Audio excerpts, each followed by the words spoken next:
It's time for Real Estate 101 with the Karey Brown team from Realty Executives Preferred Advisors. Good Sunday morning to you. This is Karey Brown, broker, owner of Realty Executives Preferred Advisors here in Topeka, and you're listening to Real Estate 101. Today I am here with Tim Bell and Chris Heaven from the Topeka Police Department, and we're going to be talking about the OK program, which is a new program that they have implemented.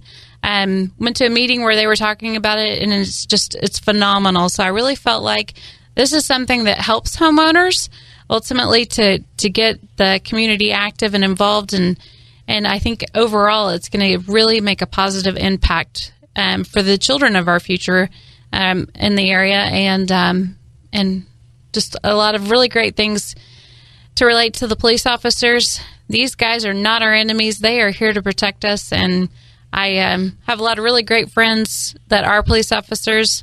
Just love them, and I really think that once you see all the great things that they do, that you will too. So let's start off with Tim. Why don't you tell us a little bit about the program? Yeah, good morning. The program is called the Our Kids program, which is why we call it for short the OK program. And what it is, it's a mentorship program for African American youth.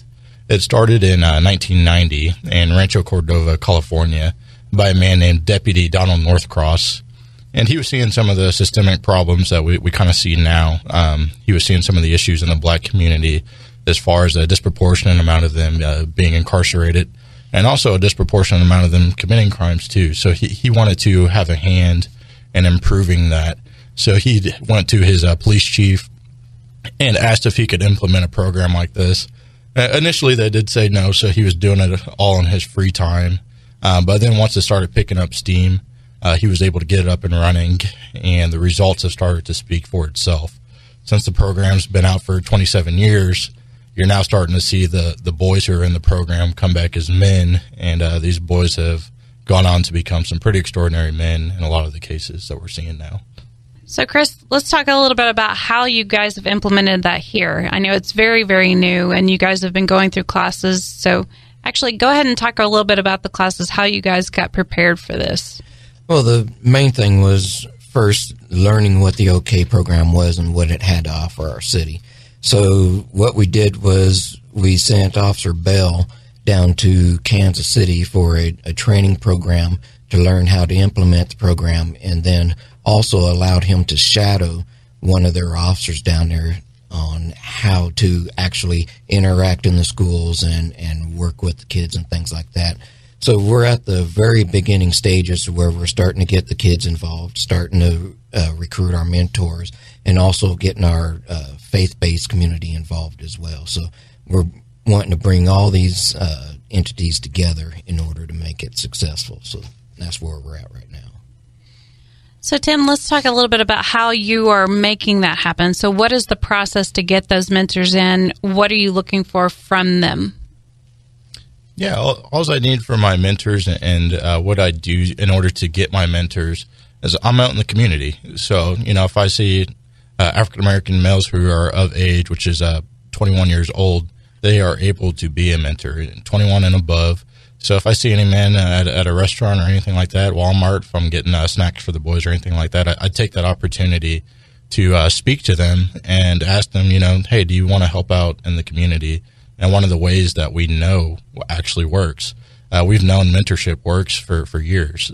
So that's some of the ways that I go and recruit men, is just talking to on a regular basis and having my face be known. But more than that, I've been trying to reach out to the faith-based community. I love for my mentors to come from the churches. So any opportunity that I get to be able to speak to people from churches, be it men's groups or study groups or anything like that, I take that opportunity to see if I can just come talk to them and see if we can set up a date that I can either come to them to train them or to see if they can come to the police department. Since I've been back from training, I've had 2 training sessions of mentors, which we refer to our mentors as teammates. And the reason we refer to them as teammates is because it's a team effort. It's not one-on-one or anything like that. So if you feel like you'd be nervous actually mentoring a young boy, it's actually a completely team effort. So we meet on Saturdays in what's called a kick-it session. And that's when we all come together as mentors and we come together as the boys. And we feed the boys with food. Then we do a little bit of recreation, such as basketball, checkers, whatever the boys want to do. And then we talk about a topic that just pertains to being African American in today's age. So we'll teach the boys how to safely interact with law enforcement. But then we'll also talk about some of the other systemic issues in the black community. You know, the number one cause of death for black males right now is homicide. And the only way we're going to fix any of those issues is if these boys are aware of some of these things just going on in the community and what hand they play and what role they do. And one of those roles that we got to do is prevention. We need to be able to communicate before we get to that point where somebody wants to go and get a gun, or, you know, getting in an argument at school, and then that violence spills out into the streets. And then that's when you start seeing some of the negative interaction with law enforcement. So the men play a role in that. So then when they come on these Saturdays, they reinforce the message from the curriculum. And all I require from my mentors or my teammates is to come to 3 kick-it sessions a year. The kick-it sessions generally run about 4 hours. So, you know, you come from 10 in the morning to 2 o'clock in the afternoon, and it's completely free as far as food and things like that. The men don't have to do any fundraising or anything. We provide all of that. So the men can really come and just build a relationship with these boys, so the boys know that there's men in the community who care about them. Okay, Chris has been awful quiet, so I'm going to ask you this one. Say, for instance, you're a mom or a grandmother or a father, and you want to get your son involved, or you see a community of kids that you want to see get involved in this. How do they do that? Well, they can just contact either me or Officer Bell down at the police department, 368-9551, and just have it forwarded to us, and then we'll get back in contact with them. We're really excited about this program, so if you do have someone that you know that is interested in getting involved, get a hold of us right away, because we're just now getting this up and going, and want to make a big explosion in this entire. So, how many people or how many children are ideally would you like to have involved and mentors? As of right now, I have over 51 boys in the program at Eisenhower Middle School, and I have 23 boys at Highland Park High School.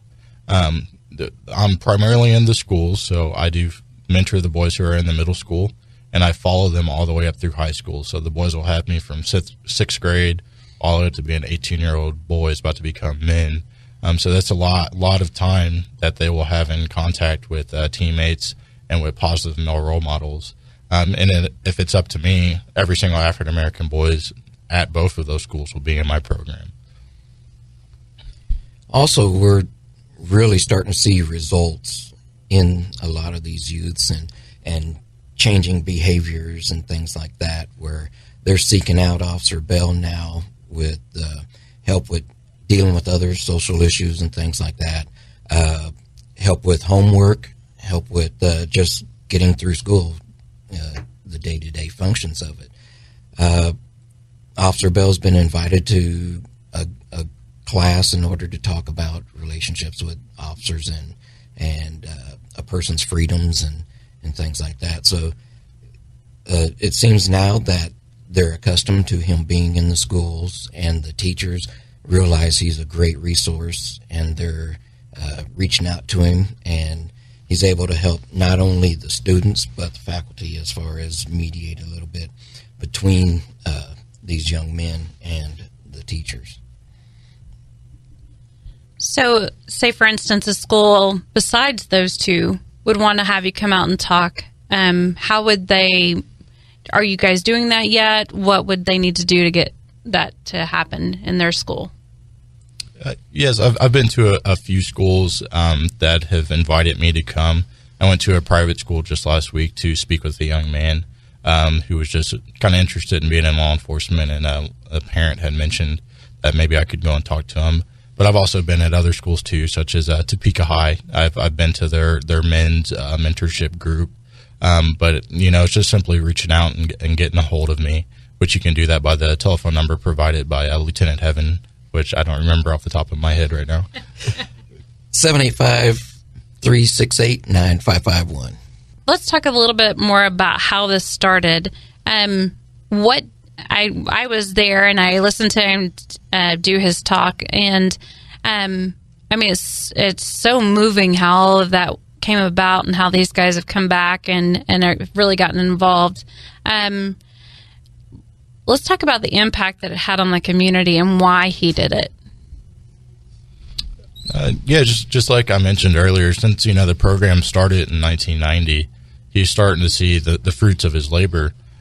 So with that being said, you're seeing a lot of these boys come back as men now, and now they're becoming teammates and mentoring these younger boys. But not only that, just the path that he started to turn these boys from into who they are today. It's amazing to hear some of the success stories, and I could be here all day if I told you about even a handful of them. There's a boy who's in this program. His name was Diamond. He ended up becoming a law enforcement officer himself, and he passed away 2 years ago, jumping into a lake in Arizona to save someone. You just have stories like that throughout, of these boys becoming someone and becoming something different than statistically what they would be geared towards. 2 out of 3 black men are geared towards being incarcerated in today's age. So just to see any of these boys not becoming a statistic and seeing them actually be successful, it's awesome. And it's good for the community, because now you see them coming back and you see them becoming law enforcement officers. You see them becoming doctors and lawyers. And now you're starting to see that demographic of people holding down careers. And normally you don't see minorities in some of these careers. And that's why you get some of these issues when you talk to a young African-American male. The only thing that they want to be is a rapper or a basketball player. That's because they don't see anybody else holding the careers that are normal, like a lawyer, like a doctor. So that's why it's so important that the Kick It sessions, when I can bring men that I've recruited who are doctors, who are mechanics, who are dentists, when these African-American boys can see men holding down real careers and doing these things, it's really empowering for them. So now you're going to start getting that change in perception of what these boys can expect from themselves. When they can meet, a Mr. Johnson, who's a mechanic, now they can start to believe, hey, maybe I can be one. Maybe I can come job shadow you. So you're seeing these boys now grow up and to be something special. And I can only hope that we can capture some of that magic here in Topeka, and I have no doubt that we will, because we have good men here who do want to step up to the plate, who do see that we have a problem and that they do want to help. So I'm excited to see where this goes a few years from now, when we start seeing these boys really progress and really have this group of men who support these boys and support their endeavors. And I just can't wait to see the long terms of what we're doing, because I know it's going to work. You've been listening to Real Estate 101. We'll be right back after the break. Southwest Topeka has a good neighbor. State Farm agent Jim Garrison, now at 29th and Urish. If your current insurance situation has you going around in circles, get off the roundabout and stop in and meet Jim and his wonderfully efficient staff. Let Jim Garrison give you a quote and make the Garrison comparison. He's confident that with State Farm's competitive rates, the right coverage, and his unmatched service, you'll want to make him your new insurance agent. Like a good neighbor, State Farm is there, and Jim Garrison is there for you, northeast of the roundabout at 29th and Urish. Thanks for joining us again. This is Karey Brown, broker owner of Realty Executives Preferred Advisors, and you're listening to Real Estate 101. I am back with Tim Bell and Chris Heaven from the Topeka Police Department, and let's talk about My Brother's Keeper. Explain what that means to the community. Yeah, absolutely. The My Brother's Keeper initiative was something that was brought forth from President Barack Obama a few years ago. And what that is, it's a program that has mentorship in it. That's one of the aspects of it. But it also has another aspect to it. They found through the Department of Education that a lot of kids weren't reading at their grade level. So in order to do something about that, President Obama wanted to address it through mentorship. So we're trying to integrate that into things that we're doing, so we can help out for kids who are struggling with reading and things like that. And some of the ways that can work out with the OK program as well. Some of the older boys who are in the program, we can start to integrate some of the younger kids who are having problems reading and things like that. And some of these boys can help tutor these younger kids to make sure that they're staying on the right track.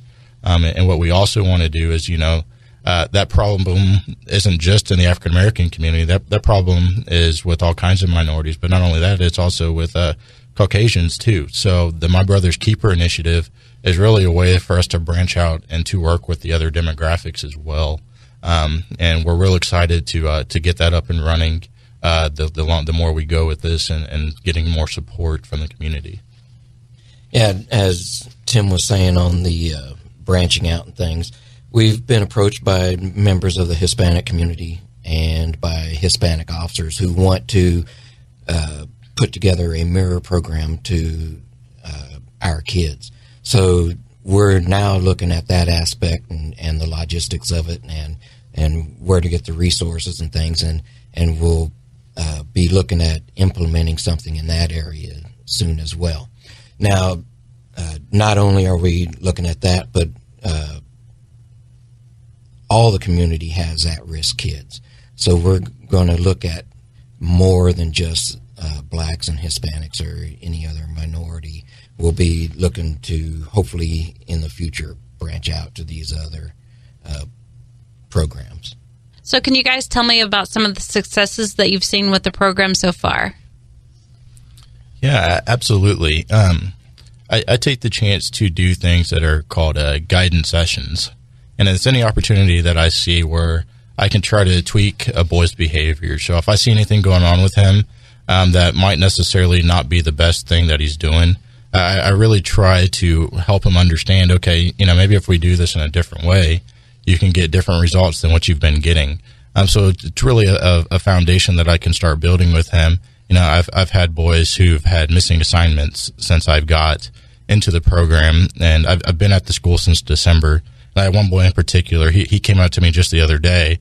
Since he's been in my program, he increased one of his grades in social studies from a D to a B, just in a very short amount of time, doing some of the principles that I was working on him with, being accountable about his work, taking ownership into his work. The teacher gave this to you to complete.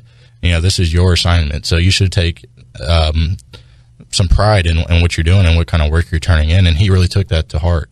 So seeing him seek me out to excitedly show me his grades, that was great for me, but more than anything, it was great for him, because now he's starting to understand, if I work and do the work I'm supposed to when I'm supposed to and do the right thing even when nobody's looking, then I'm going to start seeing some of the results that Officer Bill said I was going to get.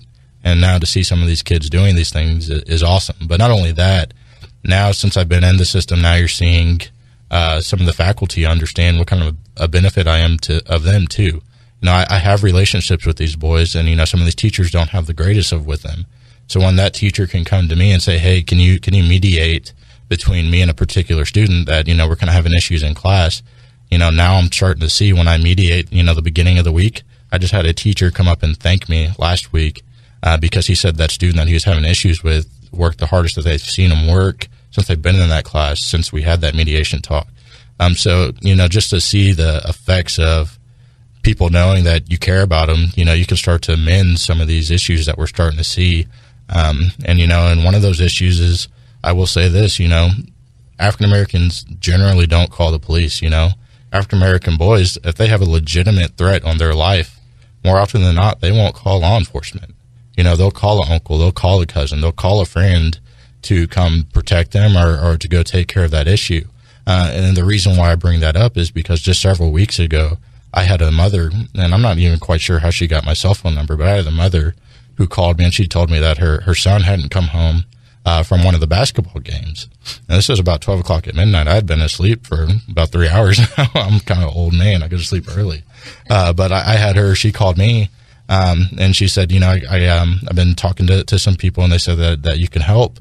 She said she generally doesn't call police, but she said that her son likes to hang out in a particular side of town, and he hadn't come home yet. So, I got into my patrol vehicle, and I went, and I was actually able to find him. And, just speaking to him, he was out walking around on the streets, and, just explaining some of, what this looks like to other people. When you're out here at midnight doing the things that you're doing, you may not have had bad intentions, but, it looks like that.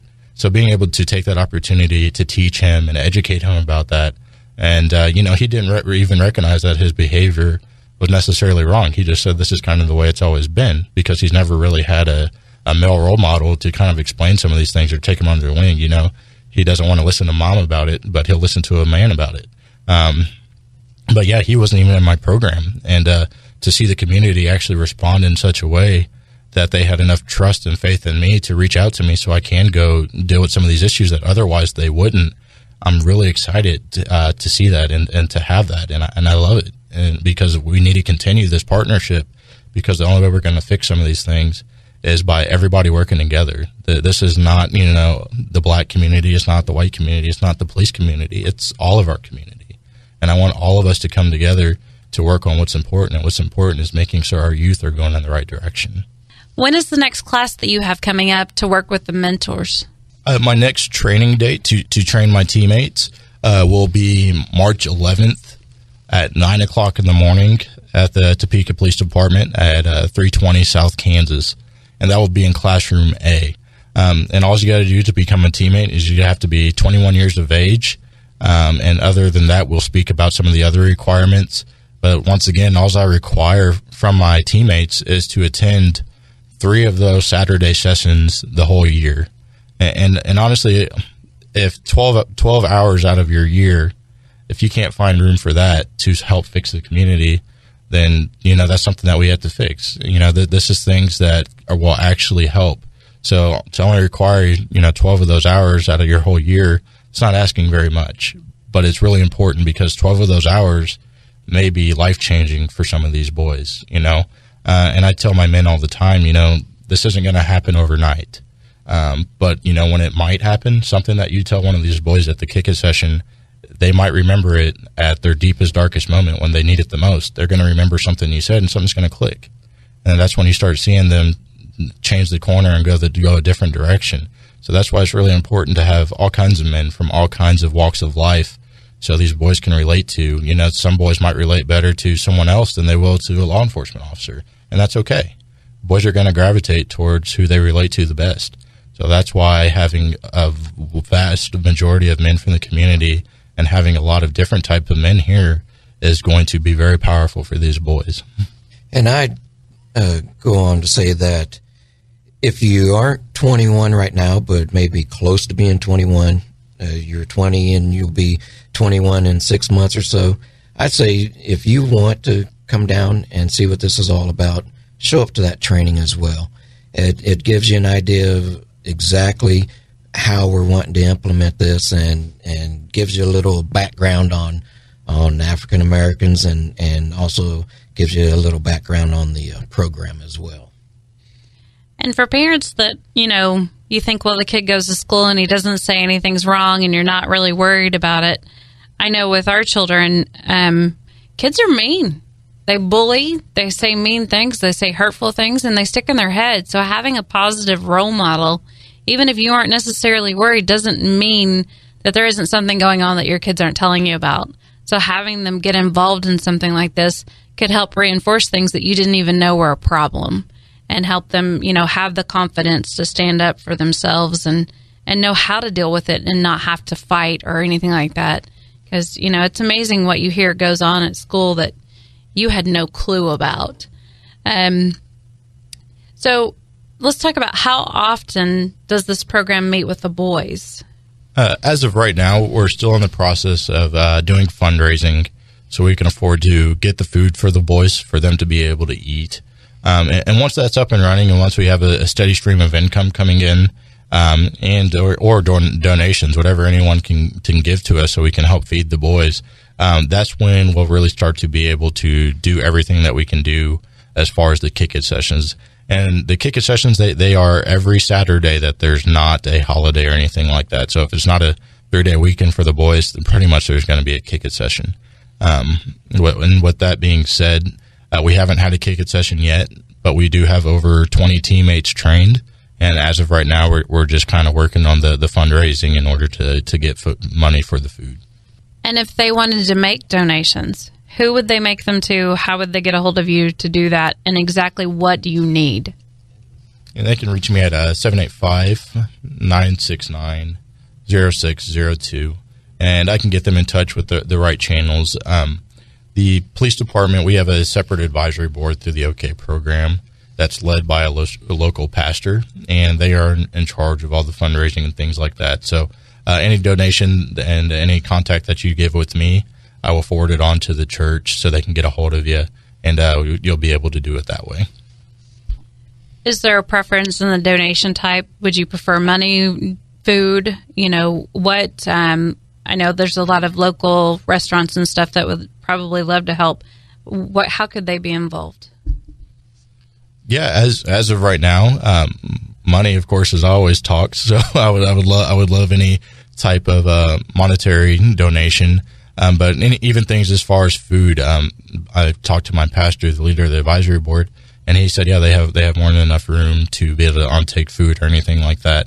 But yes, if there's any restaurant or anyone who wants to help out or help cater for us, just contact me at that telephone number, and we can get you in touch with the right channels for us to be able to make that happen.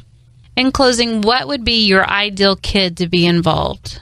I want every type of kid. Initially, people thought that this was a program that was just for the bad and the troubled kids, but it's not. It's for all of them, no matter where they're at in life. That if they have dad at home, they have both parents or anything like that, they're more than welcome in the program. I want the kid who has a 4.0 GPA just as much as I want the kid who never comes to school.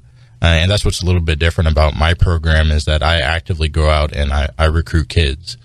So if I give paperwork to a kid who said he wants to be in my program and I haven't got it back yet, I'll go to grandma's house, I'll call mom, I'll do whatever it takes in order to make sure that the boy can get into my program. Yeah, a good aspect of it is that there's kids out there that do have fathers at home that have guidance, like I did when I was coming up. I had my dad and had uncles and things that kept me in line. And these kids that are coming up that do have these opportunities are good influences on the other kids that may not have that opportunity. So for these kids that don't have the opportunity of having dads at home and things like that, they're able to mirror what the other kids are doing because they see how they behave and respect their elders and things like that. So it's a good opportunity for not only the adults to mentor, but other kids to mentor as well. So I know we've given it several times, but one more time, let them know how they can get a hold of you. They can reach Officer Bell personally. My cell phone is 969-0602, and I can also be reached by email at tbell@okprogram.org. And if you're looking to buy or sell a house, please give us a call at 785-213-5188. If you're searching for houses, check out our website at TopekaHomeAdvisors.com. And thank you so much for joining us. Thank you for listening to Real Estate 101 with the Karey Brown team from Realty Executives Preferred Advisors. Tune in again next Sunday at 11 o'clock for Real Estate 101.